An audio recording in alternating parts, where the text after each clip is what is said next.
नमस्कार दोस्तों, आज के वीडियो से हम लोग शुरू करेंगे वर्णमाला के बारे में। हिंदी व्याकरण, संपूर्ण हिंदी व्याकरण का अध्ययन हम लोग करेंगे, जो वेरियस कॉम्पिटिटिव एग्ज़ाम्स में हम लोग की काफ़ी हेल्प करेगा। तो चलिए वर्णमाला से हम अपने हिंदी व्याकरण का पाठ्यक्रम शुरू करते हैं। सबसे पहले हमने पढ़ा वर्णमाला। वर्णमाला दो शब्दों से मिलकर बना है, वर्ण और माला। वर्ण का अर्थ होता है ऐसी ध्वनि जिसे तोड़ा नहीं जा सकता, वह स्वतंत्र होती है ध्वनि। ठीक, ऐसी ध्वनि जिसे तोड़ा नहीं जा सकता। माला का अर्थ होता है कतार। जिस प्रकार माला में एक एक फूल मिला के एक माला तैयार की जाती है, कतार तैयार की जाती है, ठीक उसी प्रकार कतार यहाँ होती है। वर्णों की कतार वर्णमाला कहलाती है। उदाहरण स्वरूप का, खा, गा, घा, अंगा, ये व्यवस्थित क्रम है। ठीक, ध्वनियों या वर्णों के व्यवस्थित क्रम को छोटा से ज्ञातक को वर्णमाला कहते हैं। ध्वनियों के व्यवस्थित क्रम को एक क्रम बनाया गया है जिसमें छोटा से ज्ञातक वर्णों को रखा गया है, उसी व्यवस्थित क्रम को हम वर्णमाला कहते हैं। वर्णमाला को दो भागों में बांटा गया है, स्वर और व्यंजन। ठीक, कुल वर्णों की संख्या 52 है, 52। स्वर की संख्या या स्वर स्वतंत्र ध्वनियाँ जिसे किसी का सहारा नहीं लेने की ज़रूरत होती है, स्वतंत्र ध्वनियाँ जैसे छोटा। ठीक, ऐसे वर्ण जिन्हें दूसरे का सहारा नहीं लेना पड़ता, वे स्वतंत्र ध्वनियाँ होती हैं, उन्हें हम स्वर कहते हैं। व्यंजन ऐसी ध्वनियाँ जो स्वर की सहायता से बोली जाती हैं, जैसे का में आ भी आ रहा है, तो ऐसी ध्वनियाँ जो स्वरों की सहायता से बोली जाती हैं उन्हें हम व्यंजन कहते हैं। अब हम वर्णों का वर्गीकरण देखेंगे और वर्णों के बारे में जानेंगे डिटेल से। ठीक, वर्णों को उनके उच्चारण के आधार पर और लेखन के आधार पर अलग अलग स्वरूपों में बांटा जाता है। वर्णों को अगर हम उच्चारण के आधार पर देखें तो वर्ण होते हैं हमारे 45। ठीक, उन 45 वर्णों में हमारे जो स्वर हैं वो 10 होते हैं, व्यंजन हमारे 35 होते हैं। ठीक, अगर हम लेखन की दृष्टि से देखें तो वर्णों का क्लासिफिकेशन या वर्गीकरण जो है वो 52 वर्ण होंगे, जिसमें 13 स्वर होंगे और 35 हमारे व्यंजन होंगे। इसमें 4 संयुक्त व्यंजन जुड़ जाते हैं। ठीक है, तो हमारी संख्या 52 हो जाती है और 3 यहाँ पे जुड़ जाते हैं, तो 4 3 7 अलग से जुड़ जाते हैं, तो 45 में जब 7 जोड़ देंगे तो 52 हो जाएंगे। तो उच्चारण के आधार पर हमारे जो वर्ड हैं टोटल 45 हैं, जिसमें 10 स्वर हैं, 35 व्यंजन हैं। और लेखन के आधार पर हमारे जो वर्ड हैं वो 52 हैं, जिसमें 13 स्वर हैं और 35 व्यंजन हैं। और संयुक्त स्वर संयुक्त व्यंजन 4 हैं, जैसे छत्र, का प्लस शा से बनता है छत्र, त्रंग, क्या, जो हैं ये वर्ड जो लास्ट के वर्ड हैं ये दो दो व्यंजनों से मिलकर बनते हैं, इसीलिए इनको संयुक्त व्यंजन कहा जाता है। इनके बारे में हम डिटेल से पढ़ेंगे। फिलहाल हम वर्णों का क्लासिफिकेशन देख रहे हैं, अब हम डिटेल में देखेंगे वर्ण होता क्या है। ठीक, वर्ण क्या है, वर्ण के बारे में जान लेते हैं। वर्ण जो है हमारी भाषा की सबसे छोटी इकाई है। जिस प्रकार जो मनुष्य का शरीर है वो छोटी छोटी कोशिकाओं से बना है, निर्मित है, ठीक उसी प्रकार जो हमारा वर्ण है, ठीक वो उस भाषा की सबसे छोटी इकाई है और मौखिक इकाई ध्वनि है। ठीक, भाषा की सार्थक इकाई जो है वो शब्द है। सार्थक का अर्थ होता है जिसका कोई अर्थ निकले। अगर हमने कोई वर्ड लिख लिया, मान लो हमने लिख लिया राल, मान लो हमने ये लिख दिया राल, तो इसका कोई अर्थ नहीं निकल रहा है तो निरर्थक शब्द होगा। अगर रेल लिख दें हम तब ये सार्थक शब्द होगा। ठीक, भाषा की सार्थक इकाई शब्द, जब वर्णों को मिला लेते हैं तब शब्द बन जाते हैं, जिनका कोई अर्थ निकले उन्हीं को हम सार्थक इकाई कहते हैं। वर्ण जान गए, अब हम स्वर के बारे में देख लेते हैं। स्वर क्या होते हैं हमारे। स्वतंत्र रूप में बोले जाने वाले वर्ण स्वर कहलाते हैं। ठीक, अगर हम उच्चारण के आधार पर देखें तो इनकी संख्या 10 होती है। ठीक, उच्चारण के आधार पर लेकिन मूल रूप से स्वरों की संख्या 11 होती है। ये ध्यान देने योग्य बातें हैं क्योंकि यही कंपटीशन एग्जाम में पूछी जाती हैं और बड़ा कन्फ्यूजन होता है। उच्चारण की दृष्टि में जो हमारे स्वर हैं वो 10 हैं। मूल रूप से स्वरों की संख्या 11 है, लेकिन लेखन की दृष्टि में हमारे जो स्वर हैं वो 13 हो जाते हैं। तो आइए देखते हैं। जो हमारा छोटा है, बड़ा है, छोटी ई है, बड़ी ई है, छोटा ऊ है, बड़ा ऊ है, री है, ए आई ओ आओ अंग आ, 1 2 3 4 5 6 7 8 9 10 11 12 13 13 हो गए। ठीक, तो हमारे जो ये जो हैं ये मिलके हमारे बनाते हैं उच्चारण के आधार पर। ये जो अयोगवा है ये बाद में जब जुड़ जाते हैं तो कुल संख्या 13 हो जाती है। ठीक, अयोगवा अंगवा, तो अंग जो हमारा अनुस्वर है और आ हमारा विसर्ग है। अब हम लोग देख लेते हैं मूल रूप से स्वरों की संख्या जो कि 11 है। 11 स्वर होते हैं मूल रूप में। छोटा, बड़ा, छोटी, बड़ी, छोटा ऊ, बड़ा ऊ, री, ए, आए, ओ, आओ, ये हमारे मूल रूप से हैं। ठीक, अब उच्चारण के आधार पर देख लेते हैं स्वरों की संख्या। छोटा, बड़ा, छोटी ई, बड़ी, छोटा ऊ, बड़ा ऊ, ए, आए, ओ, आओ, ये उच्चारण की दृष्टि से है। जो हमारा री से ऋषि होता है उसका उच्चारण रा के टाइप में करते हैं, इसीलिए इसमें जो कि व्यंजन की क्लासिफिकेशन या वर्गीकरण में रखा जाता है। ठीक, उच्चारण की दृष्टि में हमारे ये इतने हुए, मूल रूप से 11 हुए। 1 2 3 4 5 6 7 8 9 10 11, 1 2 3 4 5 6 7 8 9 10। ठीक, तो उच्चारण की दृष्टि में हमारे 10 होते हैं, मूल रूप से 11 होते हैं और लेखन की दृष्टि से देखें तो 13 होते हैं। स्वर और मात्राएं। ठीक, छोटा आ जो होता है हमारा उसकी कोई मात्रा नहीं होती है। बड़ा आ की मात्रा ऐसे होती है, छोटी ई की मात्रा इधर से लगती है, बड़ी ई की मात्रा इधर से लगती है, छोटा ऊ की मात्रा इधर से लगती है, बड़ा ऊ की मात्रा इधर से लगती है, री की मात्रा नीचे लगती है, री से ऋषि, ए की मात्रा ऐसे लगती है, आई की मात्रा ऐसे लगती है, ओ की मात्रा डंडा ऐसे लगती है, ओ की मात्रा ऐसे लगती है। हमारे जो स्वर हैं वो व्यंजनों के उच्चारण में सहायता करते हैं। ठीक, अब मात्रा, काल और उच्चारण के आधार पर स्वरों का वर्गीकरण। अभी हम वर्गीकरण देख के आए हैं, पर अब हम मात्रा और काल, कितना समय ले रहे हैं बोलने में, किस स्थान से बोले जा रहे हैं, उसके आधार पर भी हम स्वरों का विभाजन करेंगे। तो सबसे पहले हमारे हैं हस्त स्वर, फिर हमारे दीर्घ स्वर और फिर वैदिक सभ्यता में प्रयुक्त स्वर। इनकी संख्या निर्धारित नहीं है। ये कैसे हम पता कर सके हैं कि कौन कौन से वैदिक सभ्यता में स्वर यूज़ किए जाते थे, बट कुछ एग्जाम्पल हैं उनको हम देखेंगे। हास्य स्वर ये टोटल 4 हैं। मूल स्वर, मूल स्वर भी इन्हें कहते हैं, छोटा आ, छोटी ई, छोटा ऊ, री। हास्य स्वर वो स्वर होते हैं जिनको बोलने के लिए हमें कम समय लगता है। ठीक,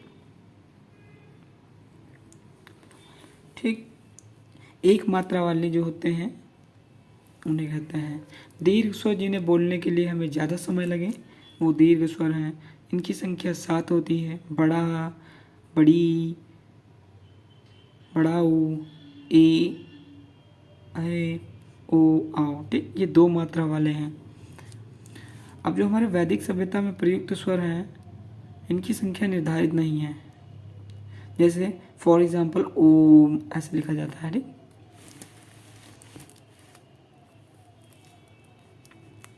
अब हम लोग देख लेते हैं जीभ के आधार पर स्वरों का वर्गीकरण। जीभ के आधार पर स्वरों का वर्गीकरण। अग्र स्वर, मध्य स्वर और पश्च स्वर, मतलब जीभ के आगे वाले भाग से बोले जाते हैं कि मध्य भाग से बोले जाते हैं कि पश्च भाग से बोले जाते हैं। जैसा कि हमने डायग्राम में देखा, अग्र भाग आगे वाला भाग, मध्य मतलब बीच का भाग, पश्च मतलब पीछे वाला भाग। ठीक, अग्र स्वर हमारे छोटी ई, बड़ी ई, आई, ये अग्र है। ठीक, मध्य स्वर अंगा है, अंगा। आप बोलिए तो जबान का बीच वाला जो पार्ट तल्लू है वो लगेगा। ठीक, पश्च स्वर जो पीछे से बोले जाते हैं, बड़ा, बड़ा है, बड़ा ऊ है, ओ है, औ है, और अंग्रेजी वाला भी डॉक्टर। बोलिए, देखिए अपनी जबान कहाँ लगेगी, ऊपर लगेगी। ठीक, अब हम ऊंट के आधार पर भी हम स्वरों का विभाजन करेंगे। वृत्तमुखी मतलब जो बोलते वक्त गोलाकार हो जाए हमारा, ऐसा ये डायग्राम के थ्रू हमने बताने की कोशिश की है। जैसे ऊ, ठीक, छोटा आ, ऊ, बड़ा ऊ, आओ। ठीक, आप बोल के देखिए, आपकी जो लिप्स हैं वो गोले गोले आकार में आ जाएंगी। तो ये वृत्तामुखी है। आवृत्तामुखी गोलाकार ना हो। छोटा आ बोल के देखिए, छोटी ई, बड़ी ई आए, गोलाकार मुंह नहीं बनेगा। ठीक, अब हम लोग मुख्य द्वार के खुलने के आधार पर स्वरों का वर्गीकरण करेंगे। ठीक, विवृत, अर्धविवृत, संवृत, अर्धसंवृत। मतलब बोलते वक्त पूरा मुंह खुला है, आधा खुला है, लगभग बंद रहता है, ठीक, या आधा बंद रहता है। तो विवृत देख लेते हैं, पूरा मुंह खुले। कोई शब्द अगर स्वर बोल रहे हैं तो अगर पूरा मुंह खुल रहा है तो विवृत स्वर है। जैसे बड़ा, बड़ा करते हैं तो आपका पूरा मुंह खुल जाता है। फिर हमारा आ जाएगा अर्धविकृत, आधा मुंह खुले, छोटा ए, आए, छोटा आए, ओ। ठीक, संवृत जो है हमारा मुंह लगभग बंद रहता है। जैसे छोटी ई, बड़ी ई, छोटा ऊ, बड़ा ऊ। ठीक, मुंह लगभग बंद रहता है। अर्धसंवृत का अर्थ है मुंह लगभग आधा बंद रहता है। ठीक, ई, ओ बोल के देखिए, आप आधा खुला रहेगा, आधा बंद रहेगा। नाक प्लस मुंह के आधार पर स्वर। मौखिक स्वर होते हैं, अनुनासिक होते हैं। मौखिक शब्द स्वर किसे कहते हैं? केवल मुंह का प्रयोग जिनमें हो, जैसे छोटा, छोटी, छोटा ऊ। ठीक, अनुनासिक स्वर मुंह और नाक दोनों का प्रयोग हो, जैसे का प्रयोग, इन सब स्वरों का प्रयोग जो है हमारे नाक और मुंह दोनों से किया जाता है। अब हमने स्वर के बारे में डिटेल में पढ़ लिया है। अब हम व्यंजन के बारे में पढ़ेंगे। व्यंजन, स्पर्श व्यंजन और अंतस्थ व्यंजन, ऊष्म व्यंजन। स्पर्श व्यंजन की संख्या 25 है, अंतस्थ व्यंजन की संख्या 4 है, ऊष्म व्यंजन की संख्या 4 है। तो टोटल हुए हमारे 33। मूल व्यंजन जो है हमारे 33 हैं, परंतु जो कुछ व्यंजन अलग से जोड़ दिए जाते हैं तब हमारी इनकी संख्या 39 हो जाती है। ठीक, स्पर्श व्यंजन 25 हैं, अंतस्थ व्यंजन 4 हैं, ऊष्मा व्यंजन 4 हैं, संयुक्त व्यंजन 4 हैं, द्विगुण व्यंजन 2 हैं।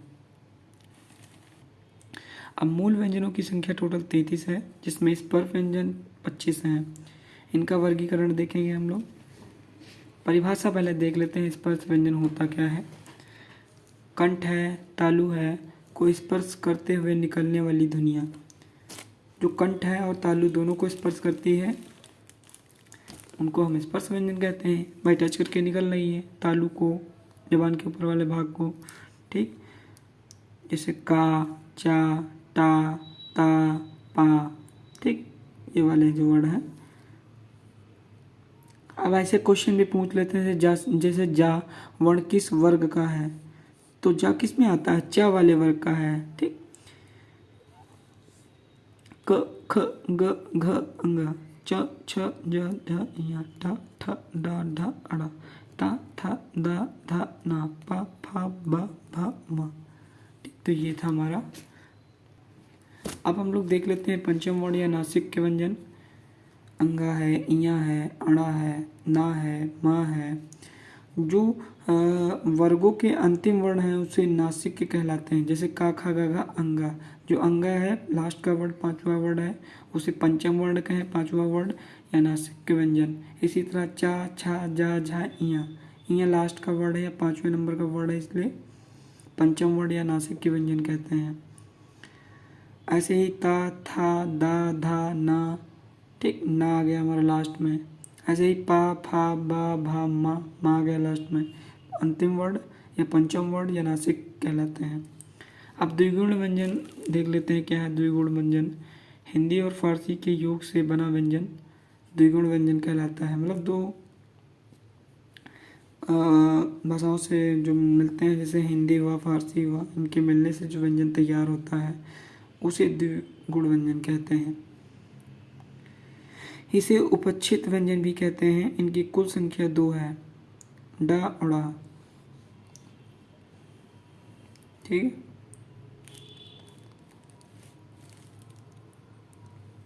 डा और ड़ा। ठीक, अब हम देख लेते हैं नीचे दिए गए शब्दों विकल्पों में कौन सा व्यंजन द्विगुण व्यंजन है। जिसमें नीचे बिंदी रखी होती है, अगर यहाँ पे बिंदी हो तो वह अंगा हो जाएगा। ठीक, जैसे ये, ठीक है, ये डे, ए और सी सही जवाब था, तो ये और सी को टिक कर दिया गया। ये क्वेश्चन पूछा गया है पिछले एग्जाम्स में। अब संयुक्त व्यंजन, संयुक्त का अर्थ ही होता है दो वर्णों के मेल से बना कोई चीज़, संयुक्त, जुड़ जाना।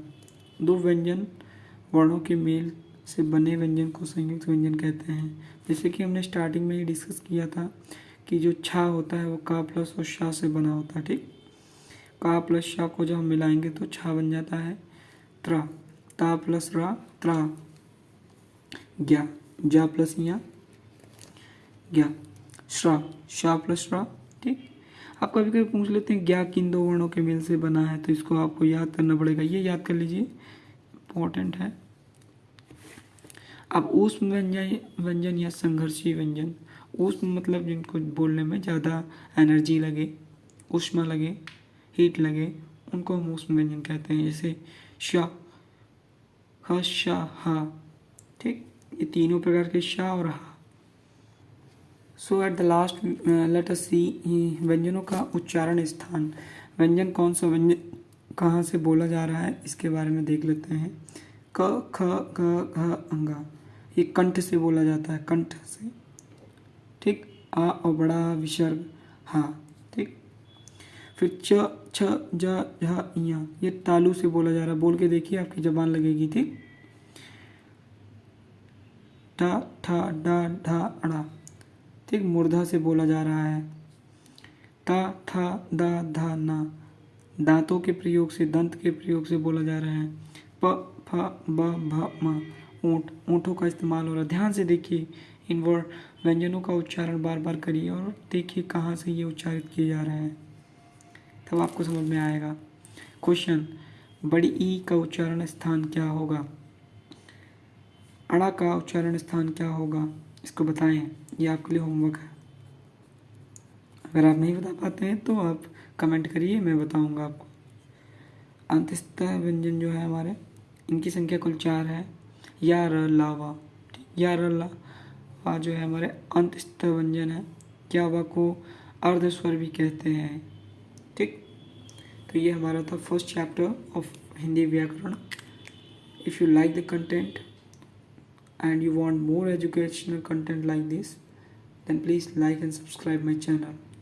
अगर आप ऐसे ही विषय के बारे में पढ़ना चाहते हैं और जानकारी इकट्ठा करना चाहते हैं तो मेरा चैनल सब्सक्राइब करें, ताकि जो मेरे आने वाले वीडियोज़ हैं वो आपके पास पहुंच सके। थैंक यू एंड जय हिंद।